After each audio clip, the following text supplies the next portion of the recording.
बाळूमामांच्या काळात जर एखाद्याला भूत लागलं ना तर मामा त्याचं भूत उतरवायचे. लांबून लांबून लोक भूत उतरवण्याकरता माझ्या मामाकडे यायचे आणि भूत उतरवण्याचे 120 रुपये जमा झाले. मामांनी मरग्या नावाच्या गड्याला बोलावून घेतलं, 120 रुपये त्याच्या हातामध्ये दिले. सांगितलं माझ्या गुरूंना मुळे महाराजांना तू 120 रुपये निवून दे. त्यांनी मुळे महाराजांकडे पैसे दिले, पण मुळे महाराजांनी त्याच्यातील 6 आणे पुन्हा त्या मरग्या नावाच्या गड्याकडे दिले. सांगितलं ही 6 आणे घे आणि माझ्या खुळ्या बाळूला निवून दे. पण येत असताना त्या मरग्या गड्याला दुर्बुद्धी सुचली आणि बाजारामध्ये गेला स्वतःवरती ते 6 आणे खरचले.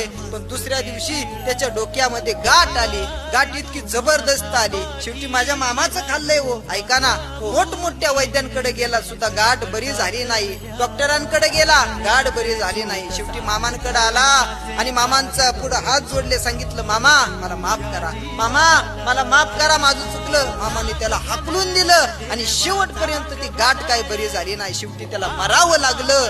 ऐका, माझ्या मामाच्या दरबारातला 1 रुपया जरी खाल्ला ना, मामा त्याला शासन केल्याशिवाय राहणार नाही. मामा त्याला शासन केल्याशिवाय राहणार नाही.